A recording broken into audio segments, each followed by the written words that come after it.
एक सेठ था,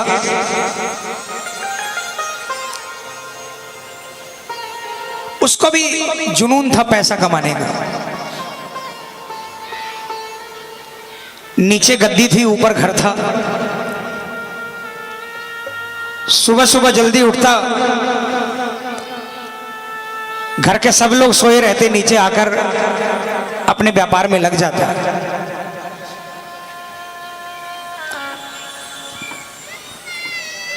पत्नी बेटी लेकर नीचे ही आती। सुबह से लेकर रात तक वो सिर्फ अपने व्यापार में मगन रहता। घर वाले बीवी बच्चे कभी कहते कि हमें छुट्टी का दिन है, बाहर घुमाने के लिए ले चल पड़ो, या हमारे साथ आज मार्केट के लिए चल पड़ो, तो सेठ तिजोरी खोलकर गड्डी निकालकर दे देता। कहता पैसे ले जाओ, गाड़ी खड़ी है, ड्राइवर खड़ा है, गाड़ी लेकर चले जाओ, ड्राइवर को लेकर चले जाओ, तुम काम करके आ जाओ, मुझे डिस्टर्ब मत करो, मुझे अभी पैसा कमाना है। उसके लिए पैसा से बड़ा दुनिया में कुछ था ही नहीं। यार दोस्त आते, वो भी बहुत मिन्नत करते कि यार कभी तो बाहर निकला करो, लेकिन सब हार गए। एक बार घर वालों ने और सेठ के यार दोस्तों ने मिलकर मन में एक विचार किया। 2-3 दिनों की छुट्टी लगातार पड़ रही थी और घर वालों ने अल्टीमेटम दे दिया सेठ जी को कि इन छुट्टियों के अंदर में हमको बाबा श्याम के दरबार में, सालासर जी दरबार में, रानी सती दादी के दरबार में दर्शन करने जाना है और आपको साथ लेकर जाएंगे। सेठ ने बहुत मना किया। घर वालों ने भी अनशन कर दिया कि अगर नहीं चलोगे तो खाना पीना सब बंद कर देंगे। सेठ इतना निर्दयी नहीं था, हार गया और प्लान सफल हो गया। घर के बीबी बच्चे और सेठ के यार दोस्तों ने मिलकर एक बड़ी लग्जरी बस करी और सब कोई मिलकर गाड़ी में बैठकर सुबह सुबह बाबा श्याम के दरबार के लिए निकल पड़े। गाड़ी के अंदर में कोई झांझ बजा रहा था, कोई मजीरा बजा रहा था, कोई ढोलक ढपली बजा रहा था, भजन गा रहा था, कोई नाच रहा था कोई। लेकिन सेठ वहां पर भी मोबाइल लेकर सौदा कर रहा था।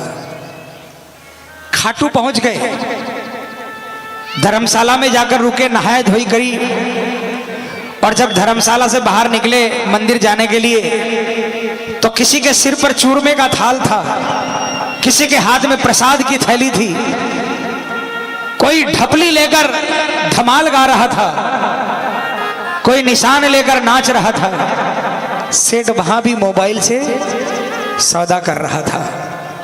बाबा के मंदिर की सीढ़ी आई, सेठ ने कान पे से मोबाइल नहीं हटाया। अब की बार उसकी धर्मपत्नी ने झपट्टा मारकर मोबाइल छीन लिया। अरे कुछ तो शर्म करो, अब तो बाबा का दरबार आ गया, अब तो ये व्यापार और कारोबार को थोड़ी देर के लिए तिलांजलि दे दो। सेठ मन महसूस कर रह गया। बिना मन के उसने पहली सीढ़ी पर कदम रखा।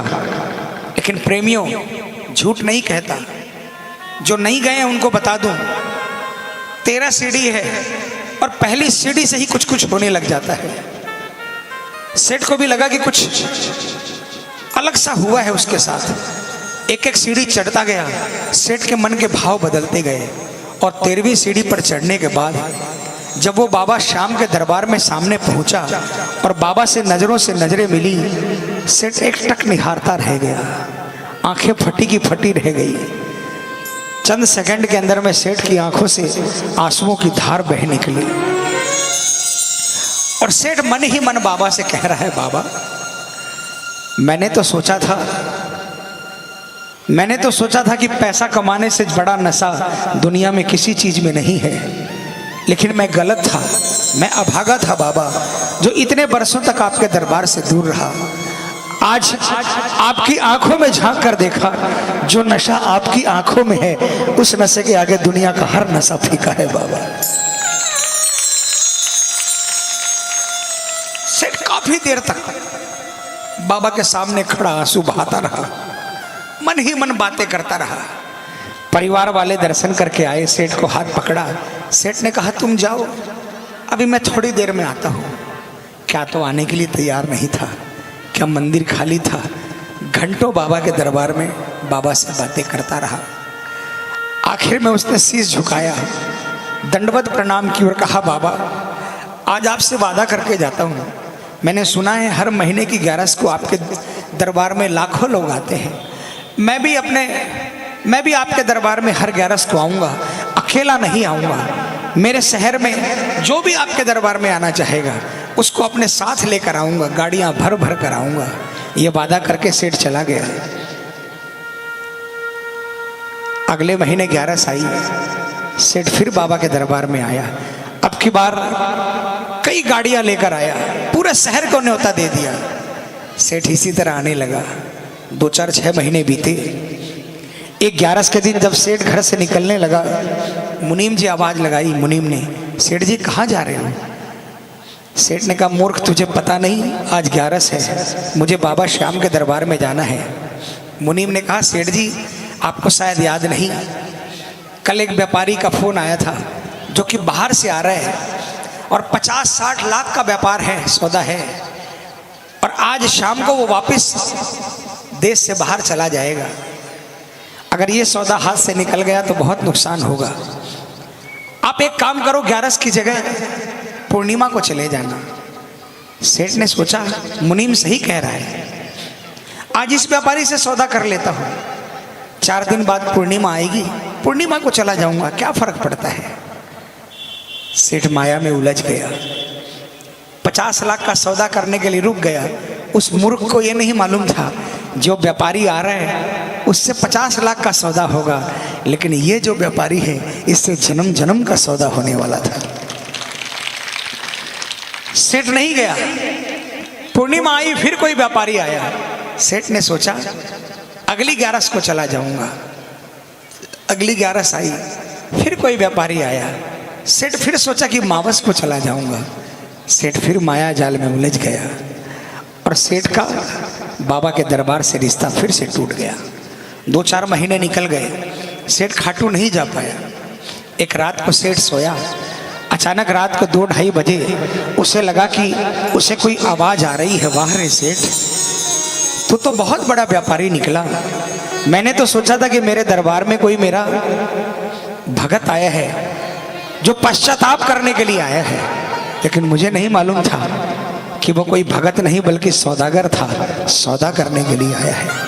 तुझे पैसे कमाने का बहुत शौक है ना, जा आज के बाद खूब पैसा कमाना, लेकिन मेरे दरबार में दोबारा नहीं आना। सेठ की आंखें खुली, बहुत पछताया। उसने सोचा कि अभी के अभी खाटू जाऊंगा, लेकिन बाबा को मंजूर नहीं था। बिस्तर से उतरने के लिए जैसे ही पांव नीचे किए, सेठ अपने पांव पर नहीं खड़ा हो पाया। पैरालिसिस अटैक हो गया, दोनों पांव रह गए। बहुत पछताया। एक दिन सेठ व्हील चेयर पर बैठा अपने मकान के बाहर आंसू बहा रहा था। एक डाकिया बगल से निकला।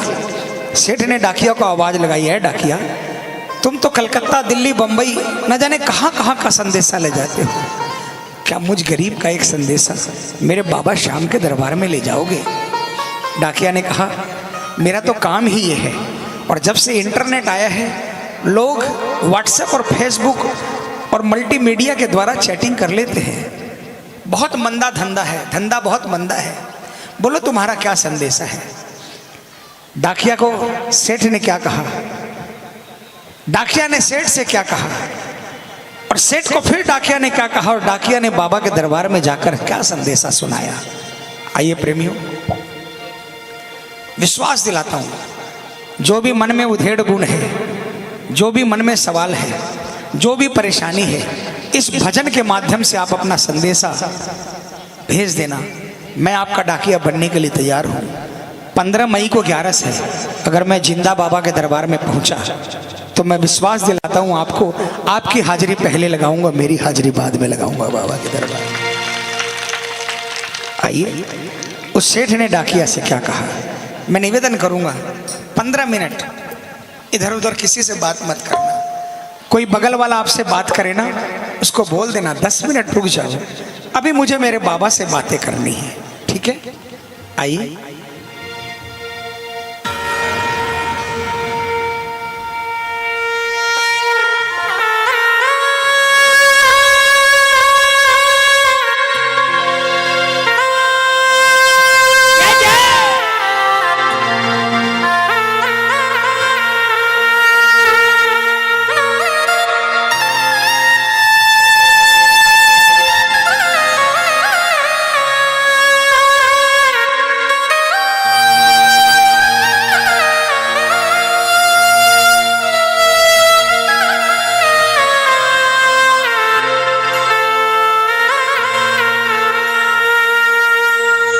डाकिया जा रे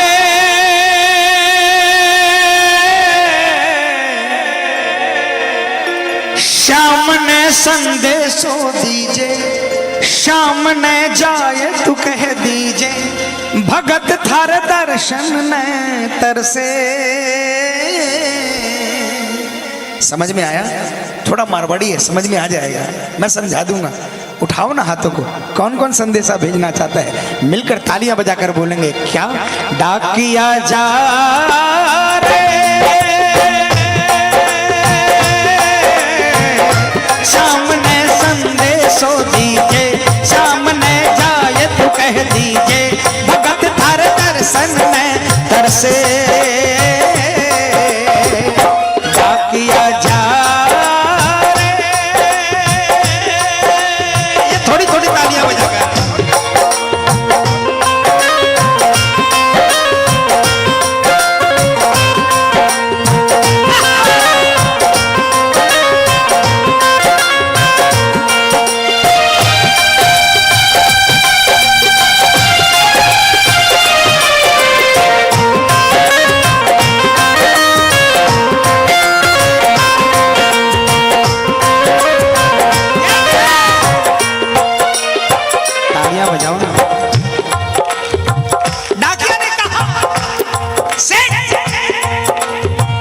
कौन से गांव थारो शाम बसो है, इतनो मान बता दे सेवक रे।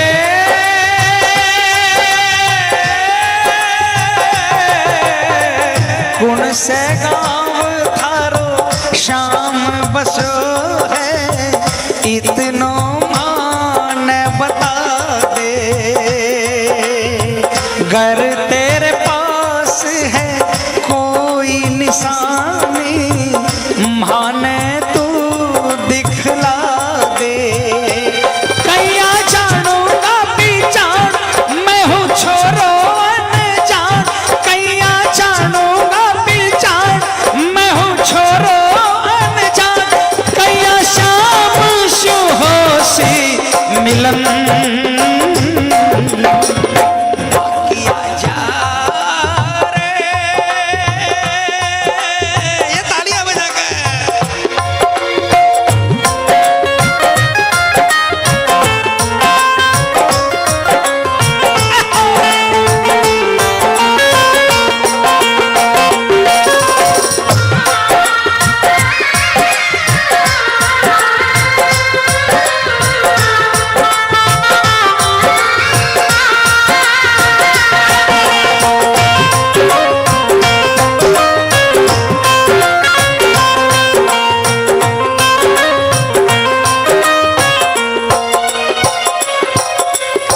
किसको किसको ठिकाना पता है खाटू का?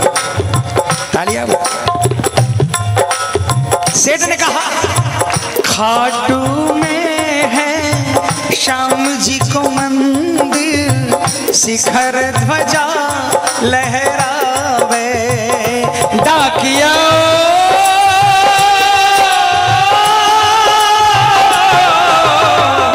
खाटू में है श्याम जी को मंदिर, शिखर ध्वजा लहरावे। डोडी पर हनुमान विराजे, सेवक चवर ढुलावे। हो के नौबत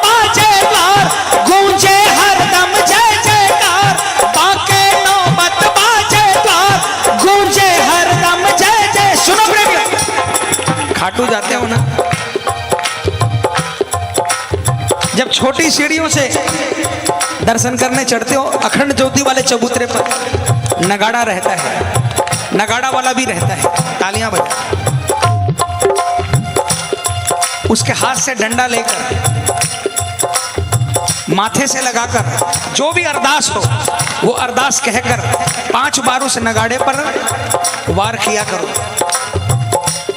और जो भी आपकी श्रद्धा हो 10, 20, 50, 100 उस नगाड़े वालों को दे दिया करो, अरदास पूरी होती है।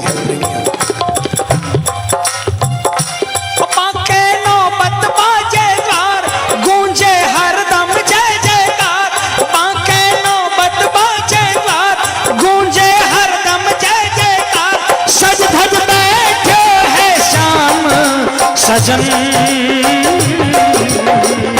डाकिया जा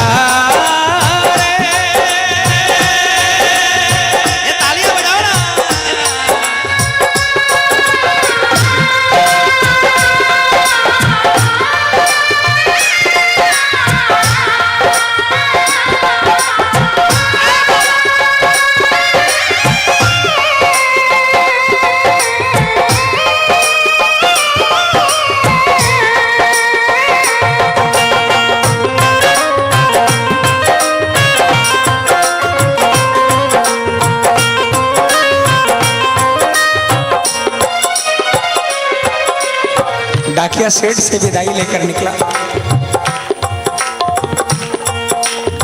खाटू पहुंचा, बस से उतरा,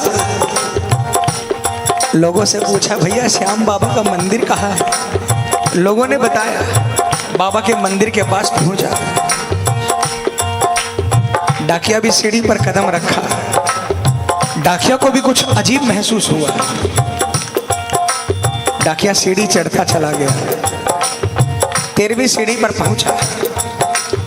ध्यान देना, जब कोई कोरियर वाला आता है, डाकिया आता है, घंटी बजाता है, और जब आप दरवाजा खोलते हो ना तो डाकिया या कोरियर वाला पहले आपको नहीं देखता, पहले अपने झोले में हाथ डालता है और झोले से आपकी चिट्ठी निकालता है, फिर आपकी तरफ देखकर आपकी चिट्ठी आपको सुपुर्द करता है। अभी तक डाकिया ने बाबा को नहीं देखा था, तालियां बजाना।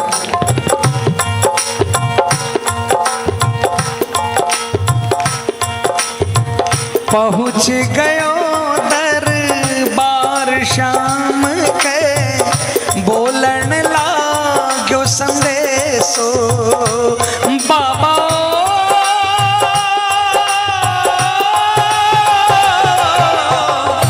बन बैठो कद श्याम दीवानो, कुछ ना रयो अंदेशो। डाकिया ने जैसे ही अपने थैले में हाथ डाला, चिट्ठी निकाली ना, बाबा की तरफ देखा, डाकिया के होश उड़ गए, चिट्ठी हाथ से छूट गई,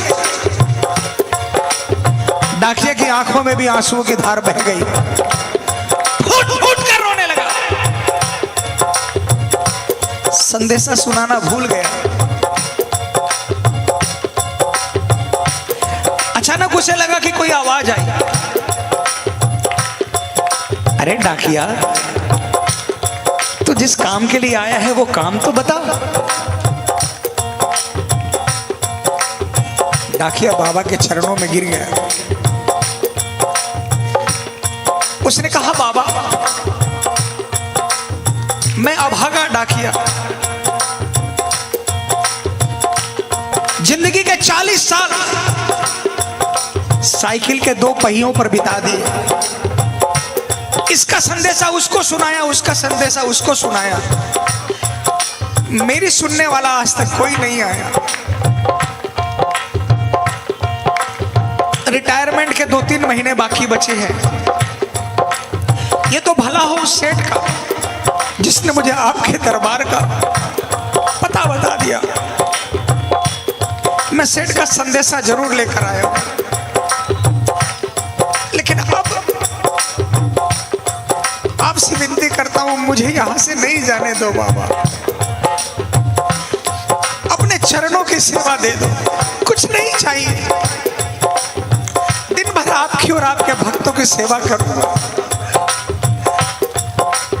आपके प्रसाद की अगर आधी रोटी भी मिल जाएगी उसी में संतोष करके अपना जीवन बिता दूंगा।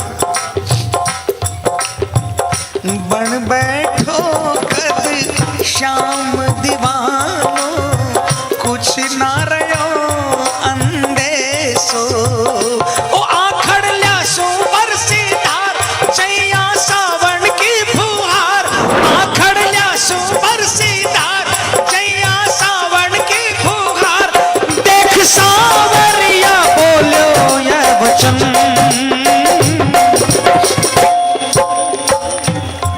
अब की बार बाबा ने कहा, पगले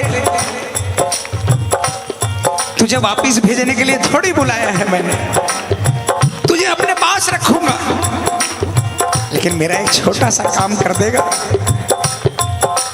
जब भवसागर पार करने वाले ने केवट से कहा कि मुझे गंगा पार करा दे, वो चरणों में गिर गया। डाकिया फिर चरणों में गिर गया। दुनिया का काम बनाने वाले आज मुझ गरीब को कह रहे हैं कि मेरा एक काम कर देगा। बाबा ने कहा, डाकिया, ए भैया, हेलो, ए भाई साहब, ए!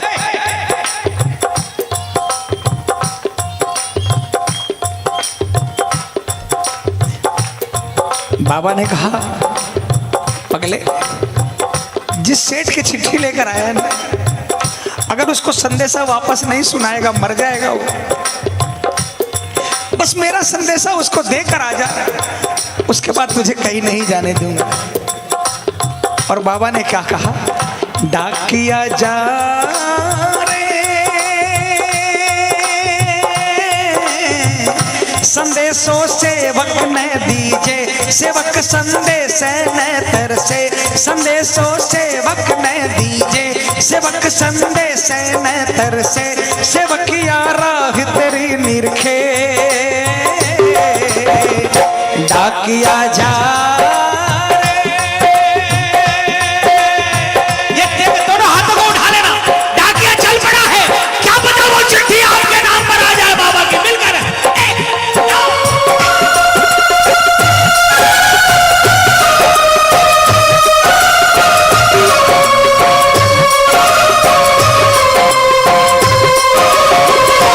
चिट्ठी आई है, चिट्ठी आई है, बोलो बोलो बोलो। चिट्ठी आई है, चिट्ठी आई है, ओ चिट्ठी आई है खाटू से, चिट्ठी आई है, बोलो।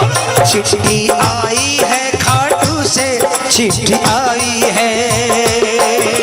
बड़े दिनों के बाद मेरे श्याम धनी को आज, और बड़े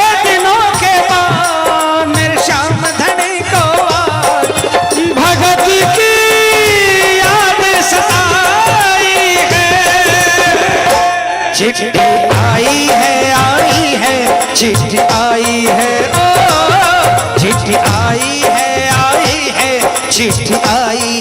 डाकिया ने ये नहीं सोचा कि रात के 2 बजे 2:30 बजे सेठ के घर पे पहुंचूंगा।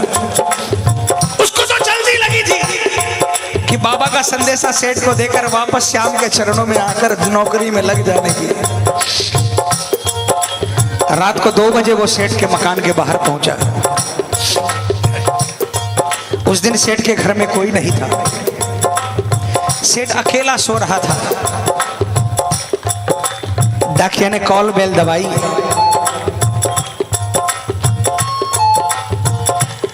अचानक सेठ की नींद खुली।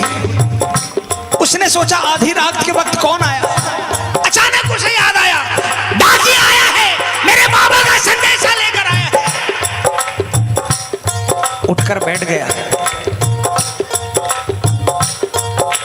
लेकिन वो भूल गया कि उसके तो पांव नहीं है।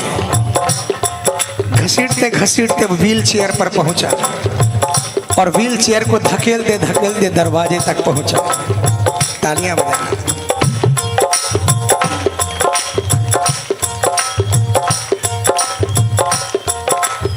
इस खुशी में कि डाकिया चिट्ठी लेकर आया है, सेठ की ताकत खत्म हो गई।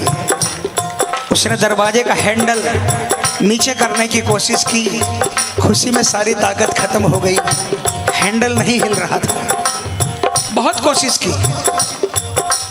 बाहर से डाकिया बार बार घंटी बजा रहा है और अंदर से सेठ बार बार हैंडल को ऊपर नीचे घुमा रहा है। आग बाहर भी लगी है, आग अंदर भी लगी है।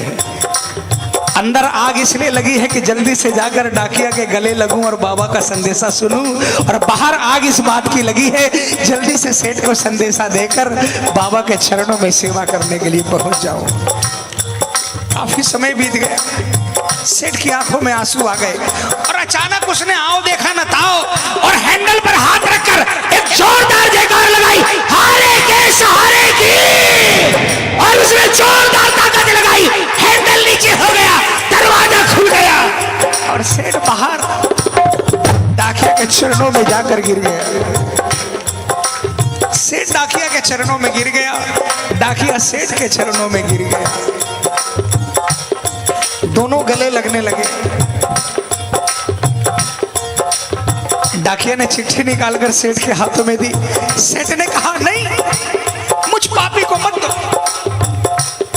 आप तो मेरे बाबा के करीब जाकर आए हो, आप अपने हाथ से मुझे संदेशा सुना दो। बाबा ने क्या कहा?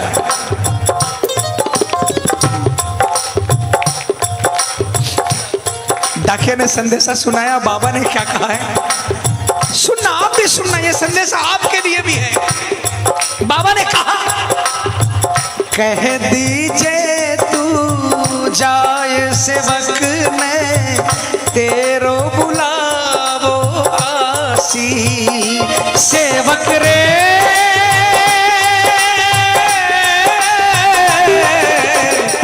कह दीजिए तू जाए सेवक ने तेरो बुलावो आसी, सबकी आस पुराऊं तो तू कैया रह जासी, तेरी सारी जानू बात पूरी करशूं मन की आस, तेरी सारी जानू बात पूरी करशूं मन की आस, पर बढ़ा मेरे काने कदम। डाकिया सेठ, बाबा ने कहा, कह देना सेठ को जाकर, तेरी सारी बात जानता हूं और तेरी हर आस पूरी करूंगा, लेकिन पहला कदम तुझे बढ़ाना पड़ेगा। तू मेरी तरफ एक कदम बढ़ा, उसके बाद तुझे कुछ करने की दरकार नहीं, फिर मैं तुझे अपनी गोदी में लेकर चलूंगा। किसको किसको विश्वास है? पूरे हाथ उठाना, पूरे पूरे, और जोरदार तालियां बजाकर बस।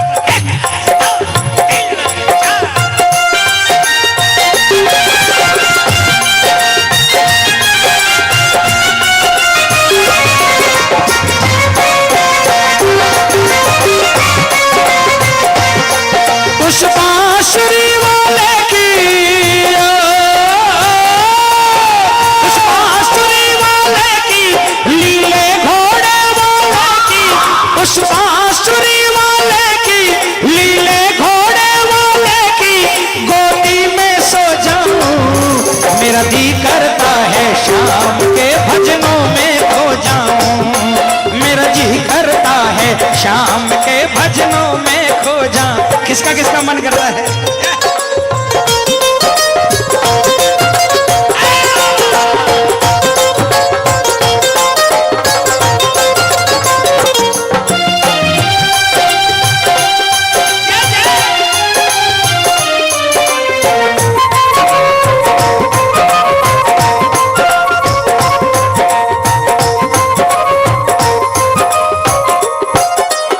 और जो ही बाबा का संदेशा सुना, सेठ नाचने लगा। तालियां बजाओ। सुन संदेशो सांवरिये को मनड़ो घणो हरसायो, बोलो बोलो। सुन संदेशो सांवरिये को मनड़ो घणो हरसायो, बंध गया पाँव में घूघरिया सा, मन को मोर यो गायो, हमारो श्याम बड़ो दिलदार, हो जाओ लेवन में तैयार, हमारो श्याम बड़ो दिलदार, हो जाओ लेवन में तैयार, दर्शन।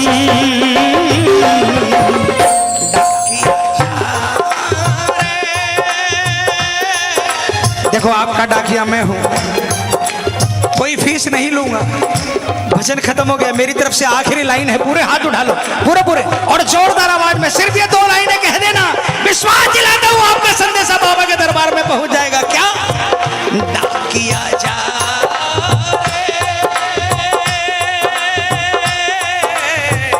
सामने संदेशो दीजे, सामने जायत कह दीजे, सामने संदेशो दीजे, सामने जायत कह दीजे, भगत थार दर्शन में तरसे।